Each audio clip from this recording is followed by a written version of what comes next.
High everyone, welcome to our channel education. আশা করি সবাই ভালো আছেন। আজকে আমি নতুন একটি ভিডিও নিয়ে আপনাদের কাছে হাজির হয়েছি।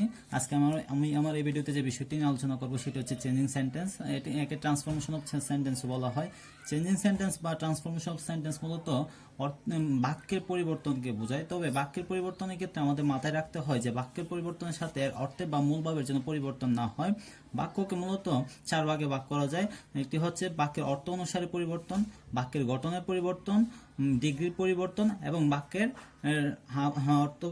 অর্থের দিক থেকে অর্থাৎ হাবোধক বা নাবোধক, অ্যাফার্মেটিভ নেগেটিভ এরকম পরিবর্তন। আজকে আমি যে বিষয়টি নিয়ে আলোচনা করব সেটি হচ্ছে বাক্যের গঠনগত দিক থেকে পরিবর্তন। আমরা জানি বাক্য গঠনগত দিক থেকে তিন প্রকার: সিম্পল, কম্পাউন্ড এবং কমপ্লেক্স। সিম্পল সাধারণ, কম্পাউন্ড হচ্ছে যৌগিক এবং কমপ্লেক্সটা হচ্ছে জটিল বাক্য। মাত্র 7টি, অনেকগুলো নিয়ম সিম্পল, কম্পাউন্ড এবং কমপ্লেক্সের পরিবর্তনের ক্ষেত্রে বইয়ের মধ্যে অনেকগুলো নিয়ম দেওয়া থাকলেও আমি আমার এই ভিডিওতে 7টি মূল নিয়ম নিয়ে আলোচনা করেছি।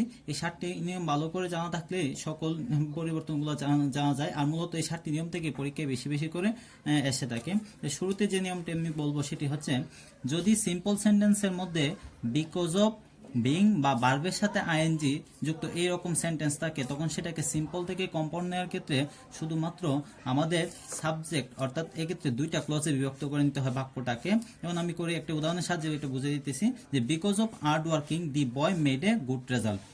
এক্ষেত্রে সাবজেক্ট হচ্ছে দি বয়, আর আমরা জানি যৌগিক বাক্যের মধ্যে ক্লজ থাকে দুইটা। এই ক্ষেত্রে দি বয়কে আমি কম্পাউন্ড করার ক্ষেত্রে সাবজেক্ট হিসেবে নিয়ে আসবো দি বয়। যেহেতু এই ক্ষেত্রে আমাদের টেন্সটা ছিল ফার্স্ট টেন্সে, সিম্পল সেন্টেন্সটার মধ্যে টেন্সটা ভার্বটা ফার্স্ট টেন্সে ছিল বিদায় আমি এই ক্ষেত্রে ওয়ার্কটার ফার্স্ট ফর্ম লিখলাম কি ওয়ার্কড হার্ড, আর সূত্র অনুসারে বা নিয়ম অনুসারে এক্ষেত্রে এন্ড বসিয়ে দিলাম মেড এ গুড রেজাল্ট। যদি সিম্পল সেন্টেন্সের মধ্যে বিকজ অফ, বিং বা ভার্বের সাথে আইএনজি যুক্ত থাকে তবে সেটাকে কম্পাউন্ড করতে গেলে দুইটা ক্লজে, সেন্টেন্সটাকে দুইটা ক্লজে বিভক্ত করে মাঝখানে এন্ড যুক্ত করতে হয়। যেমন because of hard working the boy made a good result. এটার কম্পাউন্ড ফর্ম হচ্ছে the boy worked hard and made a good result. এখন এই সেন্টেন্সটাকে যদি আমি কমপ্লেক্স সেন্টেন্সে নিতে চাই তবে সেই ক্ষেত্রে আমার যে কাজটা করতে হবে সেটা হচ্ছে কি, বাক্যের শুরুতেই ওয়েন, এস বা সিন্স এই তিনটার যে কোনো একটি দিয়ে শুরু করতে হবে। যেমন since the boy work hard he made a good result, তাহলে আমার কমপ্লেক্সিটির রূপান্তর হয়ে যাচ্ছে। তো আমাদের প্রথম রুলটা গেল। প্রথম রুলটা আমি আবার বলে দিচ্ছি, যদি সেন্টেন্সে বিকজ অফ বা বিং তারপর যদি ভার্বের সাথে আইএনজি থাকে তখন সেটাকে কম্পাউন্ড করতে গেলে সেন্টেন্সটাকে দুইটা ক্লজে বিভক্ত করে নিতে হয় এবং মাঝখানে এন্ড যুক্ত করে দিলেই হয়ে যায়। আর সেটাকে কমপ্লেক্স করতে গেলে সেন্টেন্সের শুরুতে ওয়েন, এস এবং সিন্স বসিয়ে দিলেই সেন্টেন্সটা মূলত কমপ্লেক্স হয়ে যায়। আচ্ছা, এবার আসা যাক দ্বিতীয় রুল বা দ্বিতীয় নিয়মে। দ্বিতীয় রুলের ক্ষেত্রে যদি সিম্পল সেন্টেন্সে ইনস্পাইট অফ তারপর যদি সাবজেক্ট বা প্রনাউনের পসেসিভ ফর্ম থাকে, যেমন in spite of his hard work he could succeed in life, এক্ষেত্রে সাবজেক্ট হিসেবে ছিল হি, হি এর পসেসিভ ফর্ম হচ্ছে ইজ। যদি সিম্পল সেন্টেন্সটা এভাবে শুরু হয় যে ইনস্পাইট অফ তারপর পসেসিভ ফর্ম এইরকম থাকে, তারপর যদি ভার্বের সাথে আইএনজি যুক্ত থাকে, যেমন এই সেন্টেন্সটার মধ্যে ইনস্পাইট অফ তারপর আছে এর possessive form is art working, এক্ষেত্রে ভার্ব হচ্ছে ওয়ার্ক, ওয়ার্কের সাথে যুক্ত আছে ওয়ার্কিং। সেই ক্ষেত্রে যদি আমি এটাকে কম্পাউন্ড করতে চাই তবে আমার কাজ হচ্ছে একটাই, প্রথমে সেটা সেন্টেন্সটাকে দুইটা ক্লজে বিভক্ত করে নেওয়া এবং ক্লজ দুইটাকে ভার্ব দ্বারা সংযুক্ত করে দেওয়া। যেমন হি worked hard but he could not succeed in life, তাহলে সহজে আমার হয়ে গেল কম্পাউন্ড। এবার এটাকে যদি আমি কমপ্লেক্সে নিতে চাই তাহলে কি করতে হবে, তাহলে আমার যে কাজটা করতে হবে সেটা হচ্ছে কি, বাক্যের শুরুতেই দো বা অল দো দিয়ে শুরু করতে হবে। তারপর কম্পাউন্ডে যেখানে বাট ছিল সেখানে কমা বসিয়ে দিলে হয়ে যায়। আর অবশ্যই পরবর্তী ক্লজের মধ্যে কুড নট, যেহেতু এটা পূর্বে ছিল তাই এটা রয়ে যাবে, এর কোনো পরিবর্তন হবে না। শুধুমাত্র কম্পাউন্ডের ক্ষেত্রে যে বাট ছিল সেখানে কমা। আর এটাকে যদি ডাইরেক্ট সিম্পল থেকে কমপ্লেক্সে নিতে হয় তবে in spite of his hard working এর পরিবর্তে হবে দো বা although he work hard he could not succeed in life. এবার আসা যাক তৃতীয় রুলটাতে। তৃতীয় রুলের মধ্যে যদি সিম্পল সেন্টেন্সটি যদি বাই তারপর ভার্ব তারপর ভার্বের সাথে যদি আইএনজি দিয়ে শুরু হয় তখন সেটাকে আমরা কম্পাউন্ড এবং কমপ্লেক্স নিতে গেলে কি নিয়মগুলো অনুসরণ করব। আমি একটা উদাহরণ দিয়ে দেখিয়ে দিচ্ছি যে by working hard you will success in life. তো এটাকে যখন আমি কম্পাউন্ডে নিব তখন আমার প্রথম যে ক্লজটা ছিল সেটাকে আমি ইম্পারেটিভে নিয়ে নিব।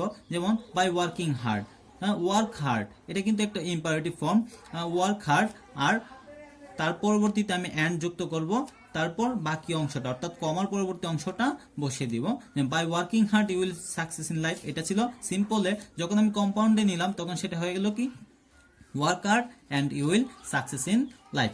এখন যদি এটাকে আমি কমপ্লেক্সে নিতে চাই তবে আমার যে কাজটা করতে হবে সেটা হচ্ছে কি সেন্টেন্সের শুরুতেই আমাকে ইফ বসাতে হবে, তারপর সেন্টেন্সের পজিটিভ ফর্ম, যেমন ইফ ইউ ওয়ার্ক হার্ড, যদি তুমি কঠোর পরিশ্রম করো, you will succeed in life, তবেই তুমি সফলতা অর্জন করতে পারবে। তাহলে যদি সিম্পল সেন্টেন্সটি বাই তারপর ভার্বের সাথে আইএনজি দ্বারা শুরু হয় তখন সেটাকে কম্পাউন্ডে নিতে গেলে আমার সেন্টেন্সটাকে বা ক্লজটাকে প্রথম ক্লজটাকে ইম্পারেটিভে করে নিতে হবে এবং দুইটা ক্লজকে একত্রে এন দিয়ে যুক্ত করে দিলে হয়ে যাবে। এবং সেটাকে কমপ্লেক্সে নিতে গেলে বাক্যটাকে শুরু করতে হবে ইফ দিয়ে, তারপর বাক্যের পজিটিভ ফর্ম বসবে যেমন ইউ ওয়ার্ক হার্ড, তারপর কম্পাউন্ডে যেখানে এন্ড ছিল সেই এন্ডের জায়গায় কমা বসবে, বা সিম্পলে যেখানে কমা ছিল সেই জায়গাটাই কমা বসবে, তারপর বাকি অংশ। আচ্ছা, এবার আসা যাক চতুর্থ রুল বা নিয়মটাতে। চতুর্থ রুল বা নিয়মে আমরা দেখতে পাচ্ছি কি যদি সিম্পল সেন্টেন্সটা শুরু হয় without plus verb plus ING দিয়ে, এটা কিন্তু পূর্বের রুলটার মতোই, তবে শুধু পার্থক্য এখানে পূর্বের রুলের মধ্যে সিম্পলের মধ্যে বাই ছিল, এখন এক্ষেত্রে সেটা উইথাউট। তাই without plus verb plus ING এরকম সেন্টেন্সকে কম্পাউন্ড করতে গেলে আমরা পূর্বে দেখেছিলাম কি যে কম্পাউন্ড করতে গেলে সেক্ষেত্রে আমরা ইম্পারেটিভ পর হ্যান্ড যুক্ত করছি, এখন ইম্পারেটিভের পর এন্ডের জায়গায় শুধু অর বসিয়ে দিলে আমাদের সেটা কম্পাউন্ড হয়ে যাবে, যেমন without working hard you will not succeed in life. তাহলে এটা কম্পাউন্ড ফর্ম হচ্ছে কি ওয়ার্ক হার্ড, এটা কিন্তু imperative form work hard or, অর্থাৎ যেখানে আমরা এন বসিয়েছিলাম সে জায়গায় or you will not succeed in life. এটাকে যদি আমি আবার কমপ্লেক্সে নিতে চাই তাহলে কি করব, তাহলে শুরুতেই আমি সেন্টেন্সটাকে আগের মতো ইফ দিয়ে শুরু করব, কিন্তু পূর্বে আমরা পজিটিভ ফর্ম ব্যবহার করেছিলাম কিন্তু এই ক্ষেত্রে নেগেটিভ ফর্ম ব্যবহার করব যেহেতু উইথআউট ছিল, তাই এটার এই ফর্মটা হবে কি if you do not work hard you will not succeed in life, যদি তুমি কঠোর পরিশ্রম না করো তবে তুমি জীবনে সফল হতে পারবে না। আচ্ছা, তাহলে এই আমাদের 4টা রুল গেল। পরবর্তী যে 3টা রুল সেই 3টা রুল নিয়ে এখন আমরা আলোচনা করব।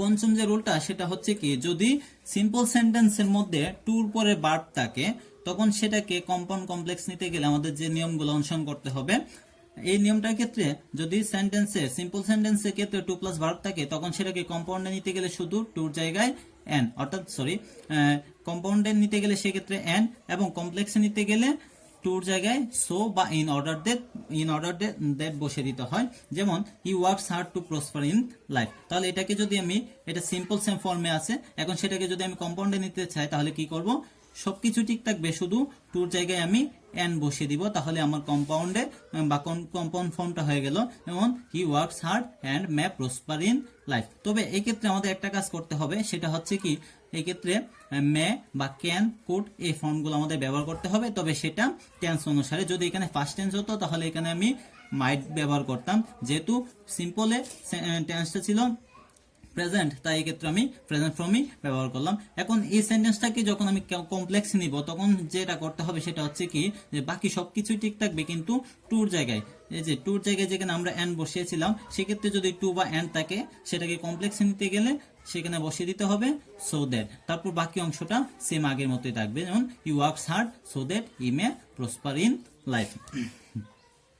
তাহলে এই নিয়মটাও আমরা জানতে পারলাম। পরবর্তী যে রুলটা অর্থাৎ ষষ্ঠ যে রুলটা সেটা হচ্ছে কি অনেক সময় সিম্পল সেন্টেন্সে দেখা যায় কি টু যুক্ত তারপর ভার্ব এরকম ধরনের সেন্টেন্স থাকে, যেমন the boy is too foolish to understand it, বালকটি এতই বোকা যে সেটা বুঝতে পারবে না।